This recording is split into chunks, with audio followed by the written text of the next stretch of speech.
Hey, welcome, Kai. Thanks for hopping on the stream. We're going to be doing a quick wellness consult today and then some TFT coaching. But Sure. yeah, why don't you introduce yourself, talk a little bit about yourself, and what you do and how long you've been gaming. Sure. My name's Kai. I have been playing TFT since set six, so I'm actually a little bit behind compared to everybody of like the other OGs and top players in the scene. I do mostly educational TFT content, usually on YouTube, but I also do guides and other stuff as well. I used to be on TikTok. That was a very long ass time ago. But now but I'm primarily TFT. Trying to be one of the top players in the region, and yeah, that's basically it. Awesome. Set six. I actually played TFT before you Oh, potentially, yeah. I mean, then. I feel like set six was like it was like I got hooked in with like the arcane stuff, so Yeah, that's how yeah. they got me. Awesome, Yeah. awesome. What did you play before? I primarily played League, but I wasn't like any good at it. I played it for fun. It was just like my friends just like played it, so I just played it. So Okay, yeah, okay. What's your yeah. peak rank in TFT now?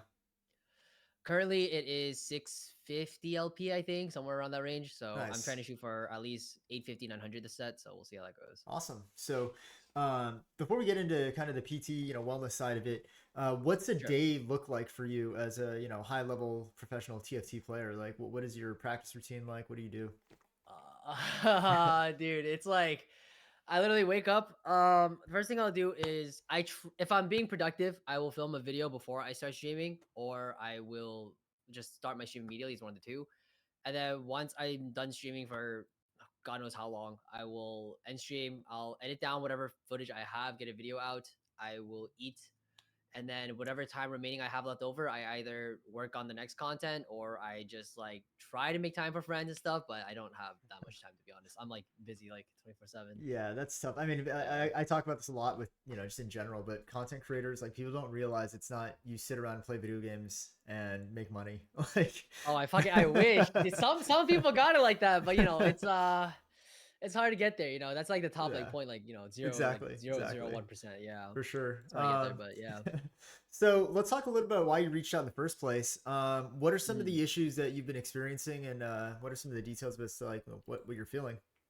Sure. So back in 20, I think this was 2019, I was playing volleyball Hmm. and I went for a save and then I extended my arm and then I landed like on like my armpit slash side and then dislocated my shoulder. Okay, so And did it then full? It fully popped out. fully popped out. Yeah. Okay. Like I couldn't move. Like I had to get taken to like fucking doctors and get like popped back in and shit like that. Okay. But yeah, and then ever since then, I've never been able to like just really get back into sports as much as I would like to. Hmm. I primarily played soccer, so it wasn't really much of a problem. But anything like tennis, if I go for like an overhand serve, I can't do that Yeah. anymore because it's like too much torque, right? Same with volleyball, can't swing anymore, stuff like that. Have you had it pop out again since? No, because I don't go outside anymore. Okay. Well, good. No, no, that's a good thing. So when you say, "Oh, I can't do these things," right? It's not like you went up to do it and it Right. popped again. One of the major issues with subluxations or dislocations of the shoulder is when it becomes chronic or when it becomes a repeated issue. Right. Generally, as long as it's not popping out again, you should be fine. As long as you kind of do the right strengthening and all that. Have you gone to Mhm. PT for this issue? I have not. It's expensive, Oh so man. I just It's never went. a long-term investment, but okay. It I'll is, do yeah, the for best that sure. I can to help you out. I'll give you some things to try and some concepts to understand. Sure. Obviously, I'm not going to treat you as a patient online without doing a full evaluation and all that. But the biggest things to understand is the mechanisms of why your shoulder doesn't feel comfortable going into those positions. Right. So when you have a Mm, subluxation, we're going to go into a little bit of anatomy here. sure. The shoulder, the humerus pops out of a very, very small socket, which is the glenoid. So you Right. can think of your shoulder as like a big golf ball on a very small tee. Mm, The surface area that is touching the shoulder is actually much smaller than the actual surface area of the shoulder itself, the humerus itself. So when it pops out, there are ligaments all around that thing and rotator cuff muscles. There are four rotator cuff muscles.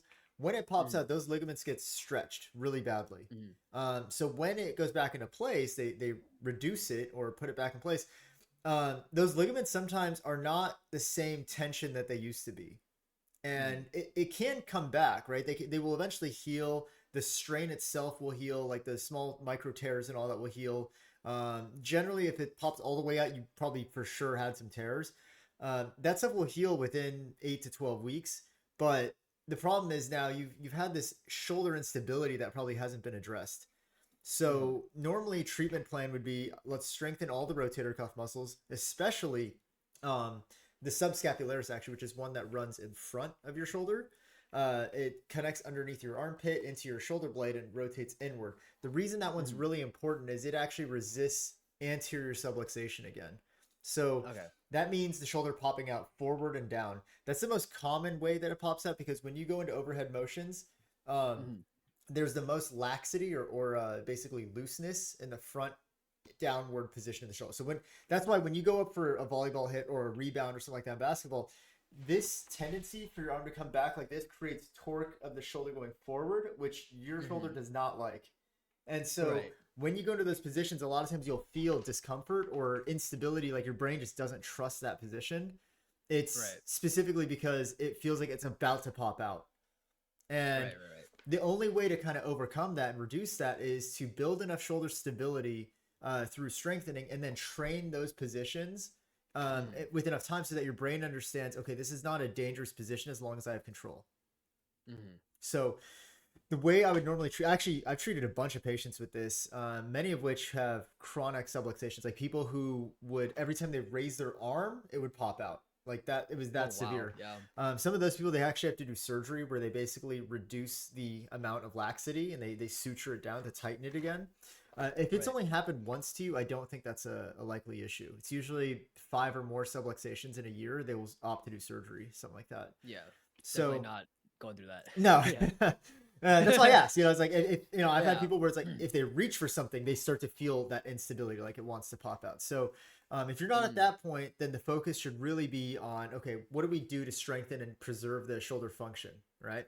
Right. The rotator cuff muscles that I mentioned, there's 4 of them. The two that are most important for you, or the two sets, I should say, because 2 of them actually have the same action, are internal and external rotation. So Okay. no, I'll get into some detail, but you don't have to memorize the names. Subscapularis is the one that I mentioned that crosses in front. It's an internal rotator, meaning that it rotates your arm towards you. And then the Mm. two in the back, teres minor and infraspinatus, they rotate you outward. So Mm. by training both of those sets of muscles, what you do is you create more tension on the humerus towards the glenoid. So it pulls your shoulder in tighter, and then as you Mm. move, that should provide a lot of stability. Okay. Okay. There's nothing you can really do to train ligaments. They're just going to Mm. reduce over time in terms of tension. What you want Okay. to do is avoid overly stressing them. So I wouldn't be Mm. doing a lot of very aggressive shoulder stretches, anything like that. Mm. You actually don't need more range of motion, most likely. You need more control. Mm. And then Probably. Yeah. yeah, the Yeah. second I mean. set, I yeah, mean. the second thing that's a little tricky is that you have to train your scapula or your shoulder blade to better Mm. support your shoulder. Um, so when I work with these patients, a lot of times what I start with first is a whole bunch of rotational exercises, right? So you get bands and you can do outward rotation. You tie that band to a doorknob or something, you do internal rotation. You want to be Mm. doing those for like 15 reps, 15 to 20, make it really burn because what you're trying to build is not strength, it's actually endurance. You want those Mm. rotator cuff muscles to be very, very active and be able to hold that position and create stability throughout the whole day. All right. Okay. Especially Yeah. in more dynamic positions. And then the progression would be if this is the most comfortable position for your shoulder, which is at your side, down, everything is relaxed, this is the most vulnerable position, right? So eventually Right. what you want to do is train those muscles in this position. And Mm. so an exercise I really like is if you have a band, you can tie it to something. You can do external rotations up here. You can go Mm. stand in front of it and do internal rotations like this. You could also use dumbbells, just practicing holding a dumbbell above your head over Mm. time and just holding it there. It's going to feel really uncomfortable at first, but as long as you're paying attention to your shoulder and you're watching it, it should not have an issue as long as you don't fall back with the weight. So Okay. when you're, Funny that you say that because I definitely do like because I do work out Mhm. occasionally, and I definitely do like shoulder presses with like Great, dumbbells, like free great. weights. I'll just like You So like how long would you just hold it up like above your head? I would do one arm at a time and I would go Yeah. for 10-second holds. And you could Mm. even do things like challenge the stability by holding it above your head and walking with it, stuff like that. Mm. Create dynamic stability where you have to basically control that weight. Um, Mm. you also, when you do shoulder presses, I noticed you did this, right? If Yeah. you look at the line from my elbow to my shoulder, you never want the line where your elbow is behind your shoulder. You Mm. always want your elbow slightly in It's front always of your like a shoulder. little inwards, right? Yeah. Exactly, exactly. That's going to Yeah. be a much more comfortable position and avoid putting you in that maximum stressed position all the way out. Um, and then the other thing I would definitely train is the ability for your muscles to resist the motion that's going to pop it out again, going this way. So Mm. the way you do that is you create torque going that direction and you resist against it. So an exercise I really like, you can take a cable on a band on a cable machine and have it high, and you can practice Mm. going down like this, Mm. right? And you just slowly control it. So it's pulling this way. You're pulling down. That trains all these anterior muscle fibers to resist that motion going back. You could Mm. do things with a band like that as well. When you do push-ups and all that, you want to be training your shoulder blades to come forward and scoop and basically support the shoulder. So that Right. yeah, it's this is hard to describe without kind of seeing you in person and like really showing you the mechanics of your shoulder blade. But when you think about Right. how the shoulder blade should function, when you press or you go up or overhead, anything like that, the shoulder blade should come forward and up. It basically supports the shoulder. So um, Mm. it's no, like if you look at my shoulder blade here, right? Mm. When it comes forward and up, it goes underneath the shoulder itself. That creates a harder platform of stability because the bone is under the shoulder. When you Mm. don't do that, right, when the shoulder blade doesn't rotate and you go like this, all that stress now is going into the ligaments because there's Mm. nothing underneath to kind of support it. It just kind of hangs out, and then you're much less supported and more vulnerable in that position. Okay. Right. So shoulder blade control and rotator cuff endurance are the two primary things. And then as a physical therapist, I always stress functional training.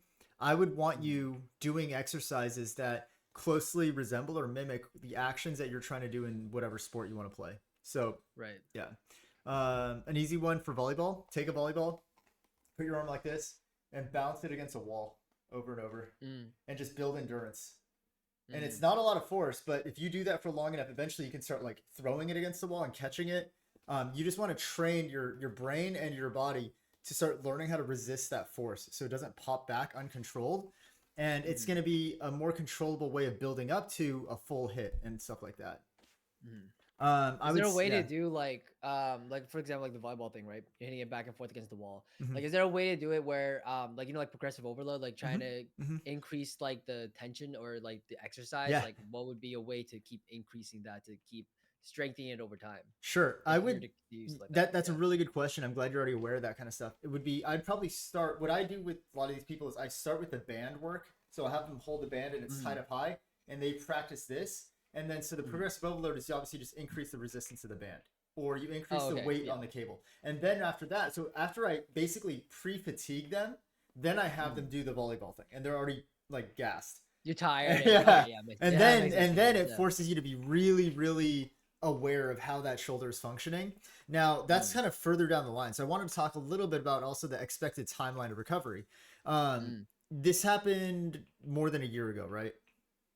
Yeah, it's like 4 years ago. For you, okay, It's yeah. quite a while So ago. Yeah. we're out of the point where I'm worried about tissue damage still being a factor.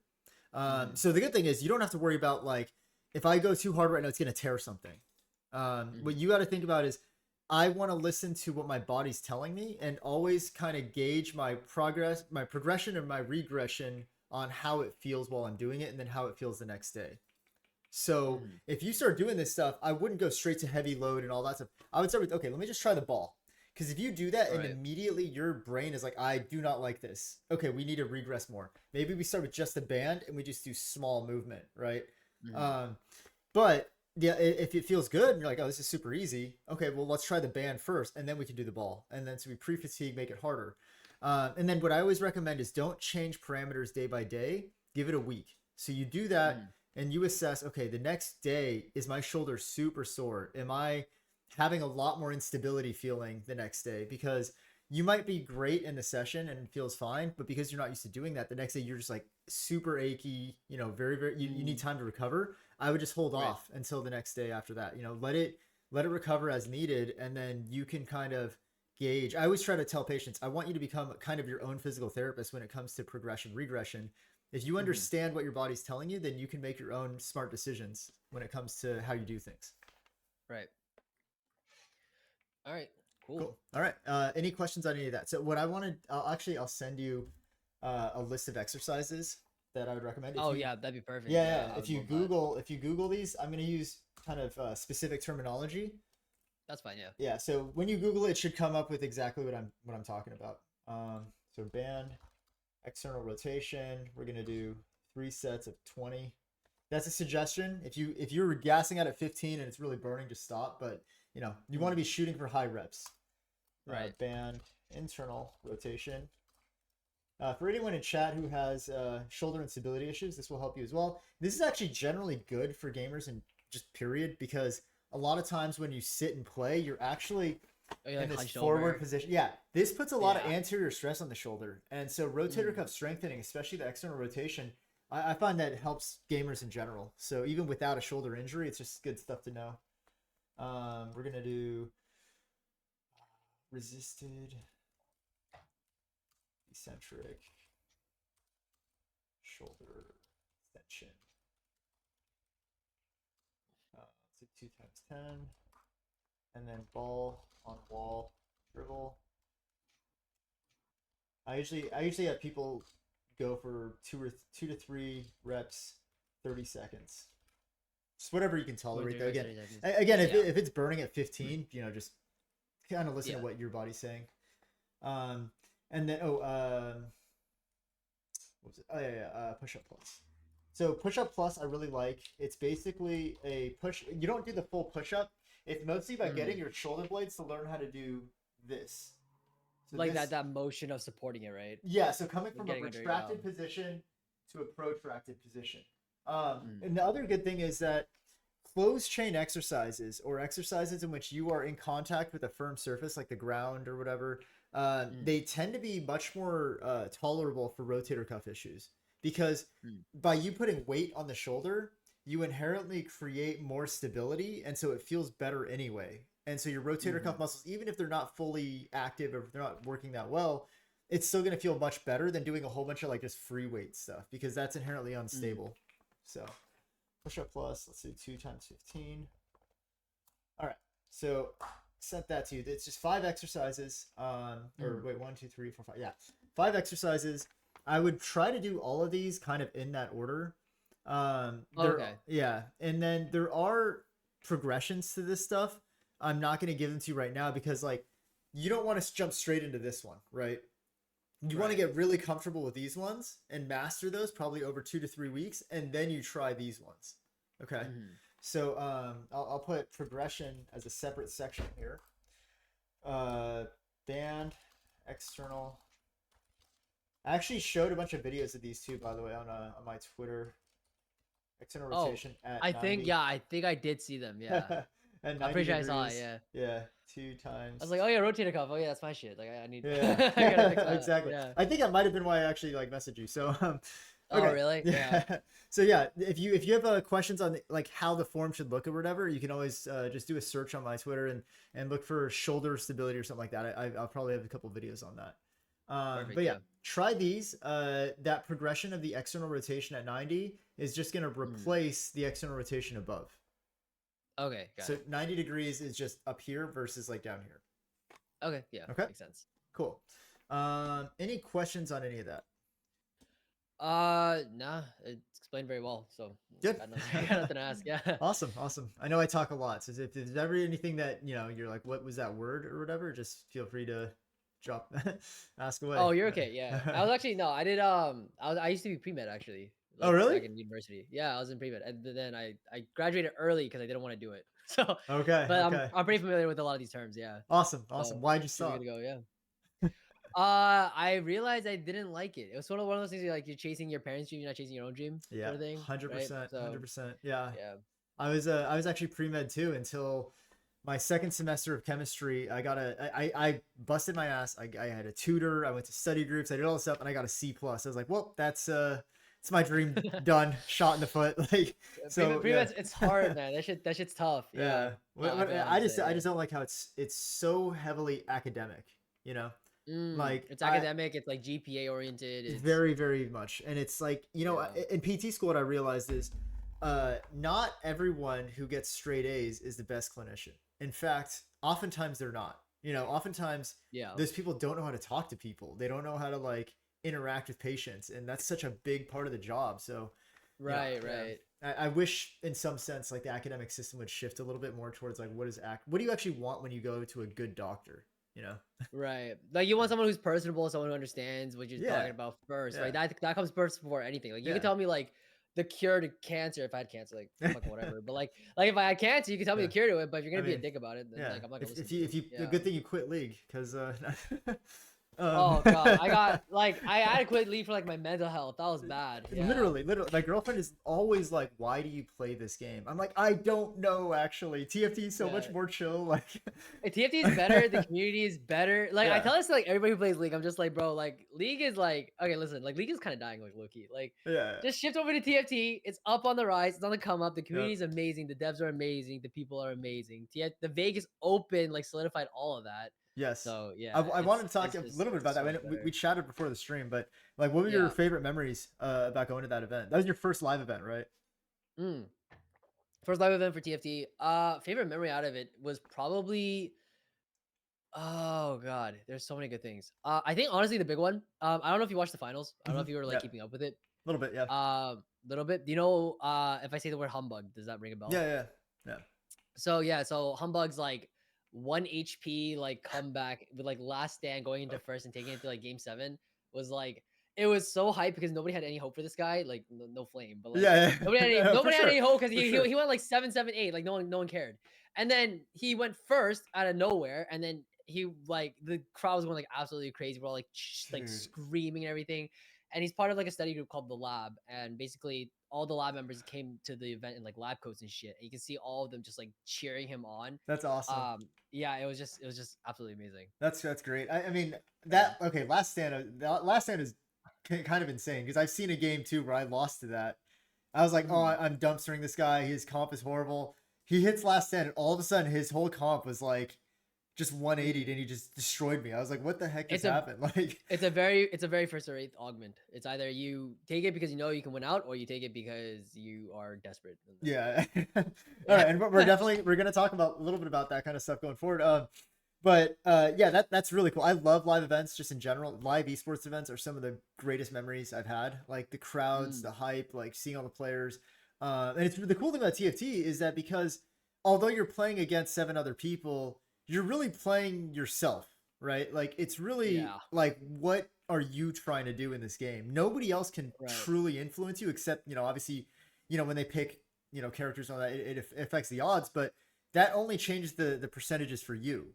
Like you can't Right. actually do anything to them. So like it's super Right. Right. interesting. Right. Yeah, it's cool because that breeds a community in which you're sort of not punished by helping other people learn or like get better, and like it's an interesting Right. dynamic. At the end of the day, it's like because that's why even in like the pro scene we have like study groups where Yeah, it's like yeah, we just have like a couple people who are very close with, and we're just like, hey, like let's talk about like this line or this comp, or like what are your thoughts is on like this like headliner for like set yeah. 10, it's like That's stuff like really that. cool. And That's really cool. yeah, Have you ever played Slay the Spire? I have not. I've heard of it though. You might like it. I played it for a bit. I actually still really Mm, enjoy it. I just haven't played in a while. But that mm. community is just like that. I started streaming it a little bit because one of my friends is a high level Slay the Spire coach, and Oh really? he's very very high ranked. He's finished a bunch of Mm, A20s or whatever. So they do runs where they try to do as many as possible. And he mm. coached me on stream, and like literally a random Slay the Spire streamer dropped like 600 people raid into my chat one night, and they were all just Oh helping me, really? and they were so Yeah. supportive. Like they all just want to help you Mm, learn the game. It was like the coolest thing mm. ever. I was like, I never see that kind of community in any other games. Like Mm. It's it's so really cool to funny you see. say that. Yeah, it's funny because TFT is the same, Yeah, but the only difference is that as you get better at the game, when people start backseating you, you kind of get annoyed. yeah, I'm So sure. there's I'm like there's sure. a difference. Yeah, Yeah. yeah. Well, So yeah. I'm sure if you're good at any game, when you get backseated, you're like, okay, come on. Mm. I've There's always yeah. yeah, there's I don't know if you know who Dish Soap is, but Dish Soap Uh-huh. is like consistently one of like the best players in North America for TFT. And his chat is just consistent like backseating, Oh and it's God. just he gets so pissed, like all it's so funny, but he gets so pissed off because he's just like, bro, you guys suck. Like Yeah. he knows he'll recognize names in the chat, where like they're notably good players. So Right. if they have a take on something, if he asks the chat something and he notices like a good player says something, he'll take into consideration, obviously. Yeah. But then anybody else who doesn't recognize their name, he's like, dude, just shut up. Like you're fucking gold. Like Yeah. just shut up.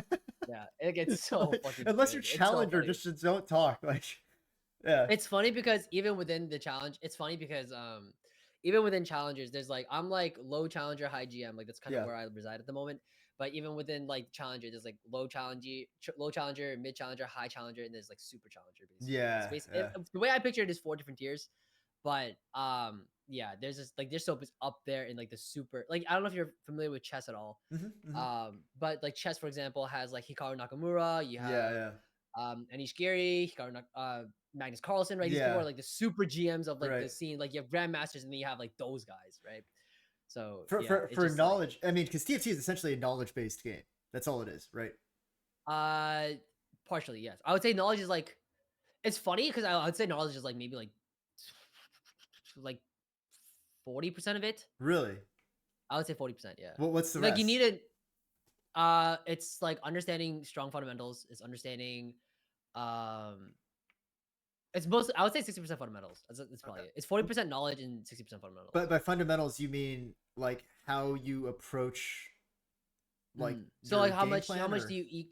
Yeah, so it's funny because even though it's 40% knowledge, it's like 40% is like you have to know that 40%. That's the baseline. right, right. Like and then once you know that, now it's all about like do you know when to econ? Do you know when to pivot? Do you know when like how often are you scouting? What are the likelihoods of you finding this Mm. line or that line, right? And being able to, especially in this set, it's kind of sweaty, but that's kind of like we like that, Yeah. right? But it's like how do you know that you can play this line or that line? Like, what are like if you're taking if you're taking like a very strong risk, like what are the chances you know you'll hit or not, and then are you okay with those odds? Like being able to Yeah. balance these things, right? It's really really important. And like the best players, like everybody in Challenger, everybody I would even argue like even in Grandmaster, probably know like the majority of the meta, all the mechanics and Hmm. Hmm. interactions. Now it's just a matter of like okay, like how strong are you fundamentally as a player, right? And that's like the big thing that That's separates tough. a Yeah. lot of the top players. And Yeah. the consistency and how you execute all that stuff.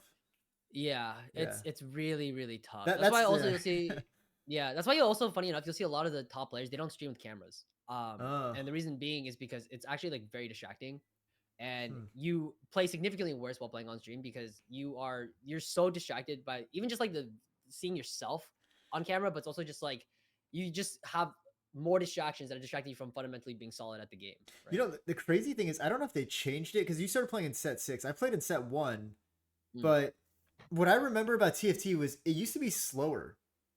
Like Uh, I used to be able to like leave and come like grab a snack really quick while I just set my comfort and then come back, and it was like I feel like now when I play I can't, I'm oh really? constantly doing something, you know, there's always something to look at, Yeah. there's something going on. Like I Uh, felt like it's sped up somehow. I Like I have no idea. Ever yeah. since when because I started in set six, but I didn't really start playing competitively at Hmm. all until like I think set seven was when I was like, okay, I really want to try to get better. Hmm. But to my knowledge, nothing has changed Okay, since okay, then. like the It's amount of time maybe between rounds, all that stuff, like it's it's possible that because the player base got better over time, now we yeah. know we have more things to think about, and that's why it feels like it's Sure. quicker in That that makes regard. sense. And I'm sure the Yeah. sets have gotten more and more complex. I mean, this set specifically, I've heard a lot of high elo players saying they love this set. And Mm, I see why. It's because like my issues with this set are there is so much to know. I will mhm. go for comps like how the hell is this not good? And I just don't know. You know, like I got Yeah, like yeah, three stars and I'm getting destroyed by this person who has like one champ that's like just I don't know OP or something like, or the augment yeah. combinations and Yeah, it's a lot of the knowledge you can the thing is though with TFT it's like there's a lot of the knowledge gaps can be filled pretty quickly. Like I would say out of the 40%, right? We're getting like breaking it up even further though, but like out of the 40%, like I would say like 90% of it people can figure it out in like an hour max. okay. Like it doesn't take too long. The last 10% is like, oh, this thing is bugged, or this interaction is really bad, or maybe taking this augment with this combination is not like for example, like blinged out is like a really popular augment at the moment because Yeah. it performed really well at Vegas Open. A lot of people saw the power center three. But if you ever take blinged out and you're like, okay, what if I play with Yasuo carry? Well, that's not good, Hmm. right? That's like a really small thing you'd have to know in a very specific line, but that's like a very like Huh. niche thing to know, right? Yeah, that's like probably like the 10%. The 90% is just like Yeah. what stats are what augments are generally good or generally bad. what comps are generally good, generally bad. Yeah, But and then I have a hard time, obviously, with like, I mean, I have a hard time with a lot of things, but even knowing like, some people right away be like, oh, this comp is gonna lose to that one eventually, and I just mm, don't know like which comps like scale late, right? And you're like, because mm. like my probably my go-to comp is just Punk. I love the rapid fire Jinx, like Oh, Jinx carry. I've been running yeah, that yeah, since this set came out.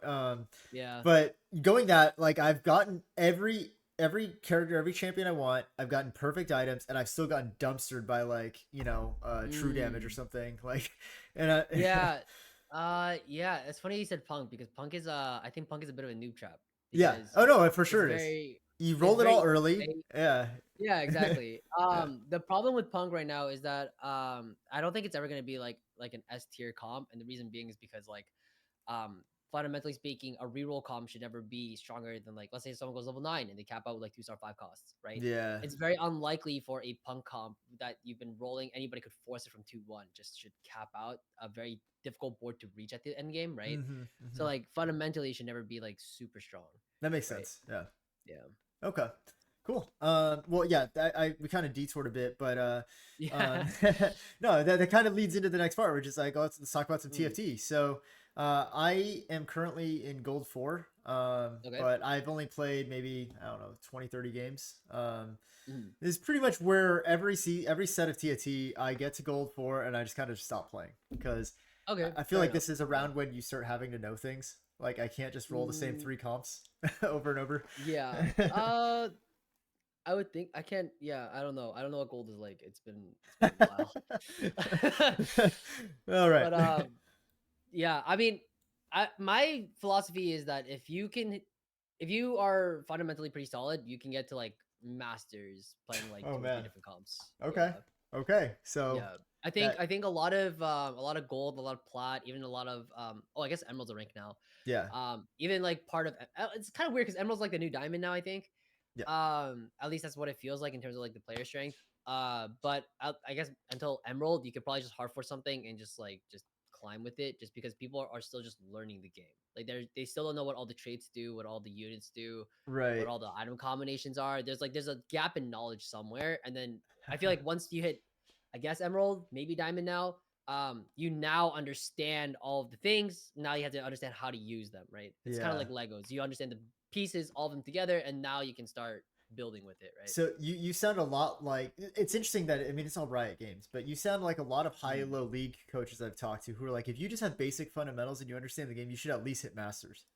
Like, Yeah, you don't even need mechanics. Like, you just need to know the yeah. game. So Like, yeah, I think a lot of people. I think the same philosophy exists for like Valorant and League yeah. and all of Yeah. them too. It's like a lot of it is just like if you want to reach like high elo, it's like the problem isn't your mechanics, it's your skill. It's like your understanding of the game is flawed Mm-hmm. Mm-hmm. somewhere. Yeah, Yeah, it changes decision making, but okay, right. cool. I am going to. I guess I'll hang up the video call. How do you want to Sure. do TFT? How do you typically do it? So it depends. So it depends on how much time you have. It depends on how much what your goals are from this like coaching Yeah, session. yeah, Usually the way that I coach people, it's usually we'll go through like a VOD review together first. Like if you have a VOD of any game, I don't know if you do, but yeah. any game that you played recently that was on the same patch and you're just like maybe you didn't know what you did wrong or maybe you didn't know what you could have done better, right? We can My talk about that real quick. okay, yeah, we could definitely.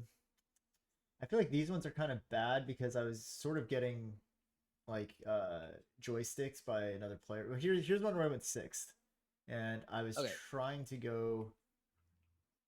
Actually, no, that one's not good too because that he kind of was coaching me there.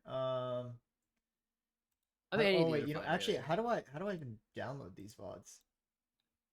Instead of downloading, do you have a link to it by any chance? Or are they all Uh from like a file mode? oh, because I don't have a recorder. I'm just on the actual like League client. I would have to get like do you use like Overwolf or something like that or I do have Insight? Overwolf. I have no idea how to get it from you. If you can you stream it through Discord? I just don't know how to replay like TFT doesn't like if I'm in a match history, I can't just replay this Mm. game, right? That's I have no idea. I've never used the replay function in the League client. That's not something Okay, so I think it only allows I'm you gonna it do. only allows you to do that with like ranked league games. It doesn't let you do it with TFT. That's okay. Yeah. Okay. So that's the case. We don't have to do the VOD. It's fine. Okay. But usually the reason why I do the VOD first is because when you play on your own, you make a lot of especially like lower elo players like No Flame, but like not very good decisions. And like No, like that's the nicest way I can put it. I never have any offense. I'm objectively low elo, so it's, why would you take offense to that?